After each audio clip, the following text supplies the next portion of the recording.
Chocolate fudge cake अपने icing की वजह से बहुत ही टेस्टी लगता है क्योंकि उसके ऊपर चॉकलेट फज आइसिंग किया जाता है। दोस्तों ये नॉर्मल चॉकलेट आइसिंग से बहुत ही डिफरेंट होता है और अगर आपने इसे एक बार खाने का शुरू किया तो आप इसको खाते ही रहेंगे। ये इतना टेस्टी है। आज मैं आपको bakery style chocolate fudge cake की रेसिपी सिखाने वाली हूँ। दोस्तों अगर आपने इसे एक बार घर पे बनाया तो आप कभी भी चॉकलेट फज केक बाहर से नहीं लाएंगे। ये इतना टेस्टी और डिलीशियस बनता है। मैं आपको bakery style chocolate fudge sauce का रेसिपी भी सिखाने वाली हूँ जो ये केक का स्वाद और भी बढ़ा देता है। तो चलिए चॉकलेट फज केक बनाना शुरू करते हैं।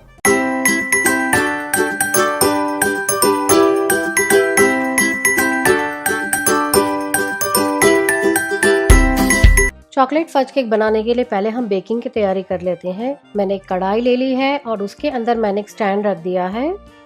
इसे मैं धीमी आंच के ऊपर 10 से 12 मिनट के लिए प्रीहीट करने के लिए रख देती हूँ। दोस्तों हम ये केक को बिना ओवन के बनाने वाले हैं, पर अगर आपको इसे ओवन में बनाना है तो 180 डिग्री के ऊपर आप ओवन को प्रीहीट करने के लिए रख दीजिए। पैन को मैंने प्रीहीट करने के लिए रख दिया है। अब जिसमें हम केक बेक करने वाले हैं वो मोल्ड तैयार कर लेते हैं। मैंने यहाँ पे ये जो रेक्टेंगल टिन आता है वो लिया है। उसके ऊपर मैं बटर लगा देती हूँ। बटर को मैं ये जो टिन है उसके कॉर्नर्स के ऊपर अच्छे से लगा लूंगी। दोस्तों जब भी आप ये केक टिन के ऊपर बटर लगाइएगा तभी हमेशा ये जो कॉर्नर्स होते हैं वहाँ पे अच्छे से बटर लगाइएगा, जिससे हमारा केक बहुत ही आसानी से अनमोल्ड हो जाएगा।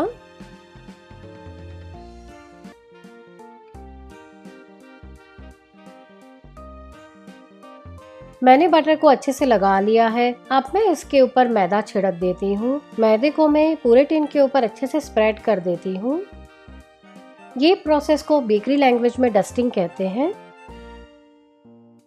मैंने टिन के ऊपर अच्छे से डस्टिंग कर लिया है। अब हम चॉकलेट फज केक बनाने की तैयारी कर लेते हैं। फज केक बनाने के लिए मैंने ये जो ग्लूकोज बिस्किट आते हैं, जो 5 रुपए वाले बिस्किट आते हैं, मैंने वो पैकेट लिए हैं। दोस्तों ये आपको कोई भी किराना स्टोर में बहुत ही आसानी से मिल जाते हैं। जैसे बेकरी में फज केक मिलता है बिल्कुल वही सेम फज केक मैं आपको घर पे सिखा रही हूँ। बेकरी के अंदर वो लोग प्रीमिक्स यूज करते हैं, पर दोस्तों हम हमारे घर पे पड़ी हुई चीजों से भी बहुत ही बढ़िया फज केक बना सकते हैं। चॉकलेट फज केक बनाने के लिए हमेशा बिस्किट का ही उपयोग होता है। दोस्तों एक पैकेट के अंदर 13 बिस्किट आते हैं, तो हमें 3 पैकेट लेने हैं। टोटल हमें 39 बिस्किट लेने हैं। जो एक पैकेट है उसे मैं साइड में रख देती हूँ। दोस्तों एक बार अगर आपने इसे घर पे बनाया तो आप हमेशा के लिए फज केक घर पे ही बनाएंगे, कभी भी बाहर का केक नहीं लाएंगे। ये इतना टेस्टी बनता है। मैंने एक मिक्सी का जार ले लिया है और ये जो बिस्किट है उसको मैं तोड़ के इसमें डाल देती हूँ। मैं फिर से आपको बताती हूँ, मैंने टोटल 39 ग्लूकोज बिस्किट लिए हैं। अगर आपके पास बड़ा वाला पैकेट है तो आप गिन के उतने बिस्किट ले लीजिएगा। अब मैं इसके अंदर 5 टेबलस्पून शक्कर डाल देती हूँ। शक्कर का नाप आप अपने टेस्ट के हिसाब से कम या ज्यादा ले सकते हैं। अब मैं सारी सामग्री को ग्राइंड कर लेती हूँ। देखिए दोस्तों सारी सामग्री बहुत ही अच्छे से ग्राइंड हो चुकी है। अब मैं इसमें बाकी के इंग्रेडिएंट्स ऐड कर देती हूँ। 3 टेबलस्पून तेल। दोस्तों मैं हमेशा मेरे घर में सनफ्लावर ऑयल का ही उपयोग करती हूँ। आपके पास जो भी ऑयल है आप उसका उपयोग कर सकते हैं। दोस्तों ये चॉकलेट एसेंस है। फज केक के अंदर हमेशा चॉकलेट एसेंस ही डाला जाता है। मैं आपको बेकरी स्टाइल फज केक सिखाने वाली हूँ, इसके लिए मैं इसके अंदर 1 टीस्पून चॉकलेट एसेंस डालती हूँ। अगर आपके पास चॉकलेट एसेंस ना हो तो आप वेनिला एसेंस भी डाल सकते हैं। 2 टेबलस्पून कोको पाउडर। मैं हमेशा डच कोको पाउडर आता है उसी का उपयोग करती हूँ, जिसे प्योर कोको पाउडर भी कहा जाता है। अगर आप जो कोको पाउडर यूज करते हैं वो थोड़ा लाइट होता है तो आप इसके अंदर उसका क्वांटिटी थोड़ा ज्यादा कर दीजिएगा। 200 ml दूध। मैं इसके अंदर 200 ml डाल रही हूँ। अगर हमें जरूरत लगी तो आगे हम 1 नहीं तो 2 चम्मच दूध और भी ऐड करेंगे। अब मैं सारी सामग्री को अच्छे से ग्राइंड कर लेती हूँ। मैंने इसे ग्राइंड कर लिया है, मैं आपको दिखाती हूँ। ये देखिए दोस्तों हमें बिल्कुल यही कंसिस्टेंसी का बैटर चाहिए था। अगर आपको इस प्रकार की कंसिस्टेंसी ना मिले तो आप इसके अंदर 1 नहीं तो 2 चम्मच दूध और भी ऐड कर सकते हैं, पर ये कंसिस्टेंसी एकदम परफेक्ट है। हमें बिल्कुल ऐसा ही बैटर चाहिए था। मैंने ये जो लेमन इनो का फ्लेवर वाला जो पैकेट आता है वो लिया है। ये पूरा पैकेट मैं इसमें डालने वाली हूँ और उसके ऊपर मैं 1 चम्मच दूध डाल देती हूँ और इसे अच्छे से मिक्स कर लेंगे। मैंने मिश्रण को चर्न कर लिया है। मैं आपको इसका कंसिस्टेंसी बताती हूँ। ये देखिए दोस्तों, बिल्कुल इसी प्रकार से हमें मिश्रण को तैयार करना है। हमारा फज केक के लिए मिश्रण तैयार हो चुका है। इसे मैं मोल्ड के अंदर डाल देती हूँ। मैंने केक के मिश्रण को मोल्ड में डाल दिया है और पैन भी गर्म हो चुका है। इसे बेक करने के लिए रख देते हैं। अब ऊपर से ढक्कन लगा देती हूँ और इसे मैं धीमी आंच के ऊपर 30 से 35 मिनट के लिए बेक करूंगी। और आप इसे ओवन में बेक कर रहे हैं तो 180 डिग्री सेंटीग्रेड के ऊपर प्रीहीट किए हुए ओवन के अंदर इसे 30 से 35 मिनट के लिए बेक कीजिएगा। 30 मिनट हो चुके हैं और बहुत ही बढ़िया खुशबू आ रही है। मैं केक को चेक कर लेती हूँ। वाओ फ्रेंड्स, देखिए बहुत ही बढ़िया हमारा केक तैयार हुआ है। इसे मैं टूथपिक डाल के चेक कर लेती हूँ। ये देखिए फ्रेंड्स, हमारी टूथपिक एकदम क्लीन आ चुकी है। केक तैयार हो चुका है। पर दोस्तों, इसे हमेशा 2 से 3 जगह से चेक कीजिएगा, जिससे प्रॉपर पता चल जाएगा कि केक अच्छे से बेक हुआ है कि नहीं। ये देखिए दोस्तों, सब जगह से टूथपिक अच्छे से क्लीन हो चुकी है। इसका मतलब केक तैयार हो चुका है। मैं आंच को बंद कर देती हूँ और इसे मैं एक पैन में से बाहर निकाल लेती हूँ। दोस्तों, केक अभी गर्म है तो हम इसे थोड़ा ठंडा कर लेंगे। अगर आपने गर्म केक को ही अनमोल्ड किया तो केक टूट जाता है, इसलिए इसे हम थोड़ा सा ठंडा कर लेंगे, फिर अनमोल्ड करेंगे। 15 मिनट हो चुके हैं और केक थोड़ा ठंडा हो चुका है। पहले मैं इसके साइड्स छुड़ा लेती हूँ और फिर मैं इसे अनमोल्ड करूंगी। दोस्तों, भले हमने इसे अच्छे से डस्टिंग किया है, ग्रीसिंग किया है, फिर भी एक बार सेफ साइड के लिए इसके साइड्स छुड़ा लेंगे और फिर अनमोल्ड करेंगे।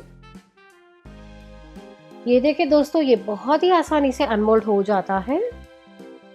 दोस्तों, ये केक बहुत ही सॉफ्ट तैयार होता है, तो इसे संभाल के हैंडल कीजिएगा। मैं इसे पलट लेती हूँ और इसे कम्प्लीटली ठंडा कर लेती हूँ। जब तक हमारा केक ठंडा हो रहा है तब तक हम हमारा चॉकलेट फज सॉस है वो बना लेते हैं।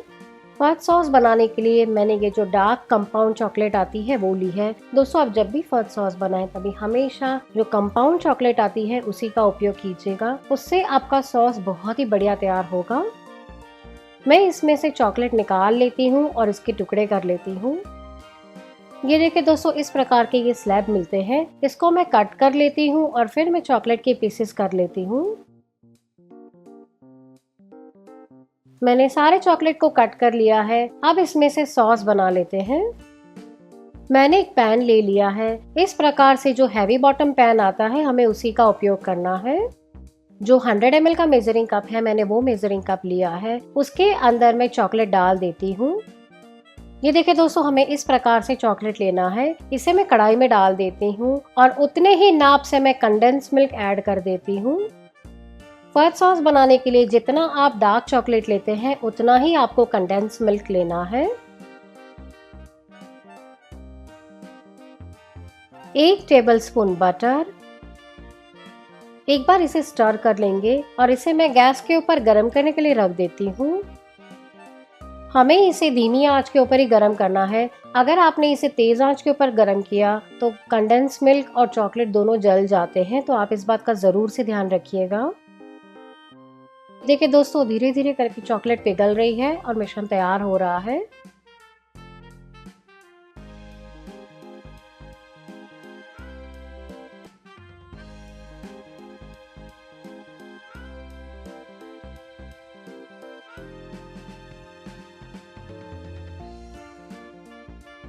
ये देखिए दोस्तों, सारी चॉकलेट अच्छे से पिघल चुकी है और मिश्रण तैयार हो चुका है।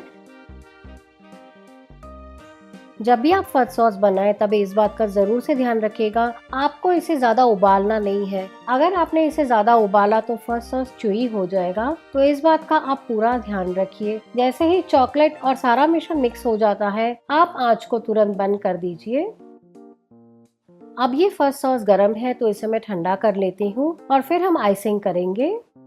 फज सॉस हमारा ठंडा हो चुका है। दोस्तों, ये इतना गर्म होना चाहिए जिससे आप इसको हाथ लगाते हैं और आपको हाथ को जरा भी गर्म ना लगे। ये लुक वार्म कंसिस्टेंसी का होना चाहिए, तब हम इसे स्प्रेड करेंगे। दोस्तों, इसके ऊपर आइसिंग शुरू करने से पहले मैं आपको इसका पीस कट करके दिखाती हूँ। ये देखिए दोस्तों, बहुत ही जालीदार और सॉफ्ट हमारा केक तैयार हुआ है। अब हम इसके ऊपर आइसिंग कर लेंगे। दोस्तों, आइसिंग करने से पहले एक बार फज सॉस को अच्छे से मिक्स कर लीजिएगा और फिर आप इसके ऊपर आइसिंग कीजिएगा। और अगर आपका फज सॉस थोड़ा थिक हो जाए तो आप इसके अंदर 1 चम्मच दूध डाल के उसका कंसिस्टेंसी को एडजस्ट कर सकते हैं। पर अभी मेरा ये कंसिस्टेंसी एकदम परफेक्ट है, तो मैं इसके ऊपर आइसिंग कर लेती हूँ।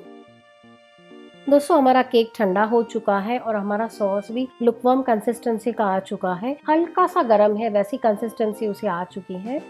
अब मैं इसे केक के ऊपर डाल देती हूँ।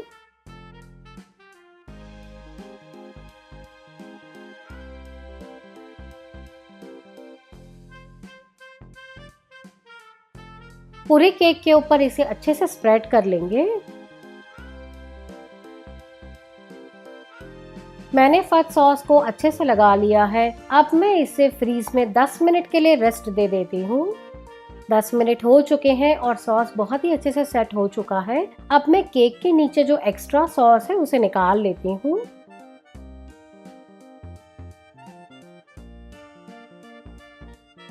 मैंने जो भी एक्स्ट्रा सॉस था उसको निकाल लिया है। अब मैं केक को बोर्ड के ऊपर शिफ्ट कर देती हूँ। उसके ऊपर मैं चॉकलेट के कर्ल्स डाल देती हूँ। दोस्तों, ये बिल्कुल ही ऑप्शनल है, आपको जैसे पसंद है आप वैसे, नहीं तो एज इट इज भी इसको सर्व कर सकते हैं। मैंने मिल्क मेड को कोन में भर लिया है, वो मैं केक के ऊपर ड्रिजल कर लेती हूँ। सिल्वर बॉल्स आप सबको पता है मुझे बहुत ज्यादा पसंद है, वो मैं इस पर डाल देती हूँ। मेरे घर पे अभी चेरीज हैं तो वो चेरी में उसके ऊपर डाल देती हूँ। ये बिल्कुल ही ऑप्शनल है दोस्तों, अगर आपको पसंद है तो ही आप इस प्रकार से इसे तैयार कीजिएगा। हमारा बहुत ही टेस्टी और यम्मी फज केक तैयार हो चुका है। मैं इसका पीस कट कर लेती हूँ। दोस्तों, ये बहुत ही डेलिकेट केक होता है और बहुत ही बढ़िया केक है, आप इसे बहुत ही संभाल के हैंडल कीजिएगा। हमारा टेस्टी यम्मी डिलीशियस, जिसे देख के ही खाने की इच्छा हो जाए, वैसा bakery style chocolate fudge cake बनके तैयार है। आप इस रेसिपी को बनाइए और अपने अनुभव मेरे साथ जरूर शेयर करिए। और इसी प्रकार की यूनिक रेसिपीज देखने के लिए चैनल को सब्सक्राइब करना ना भूलें।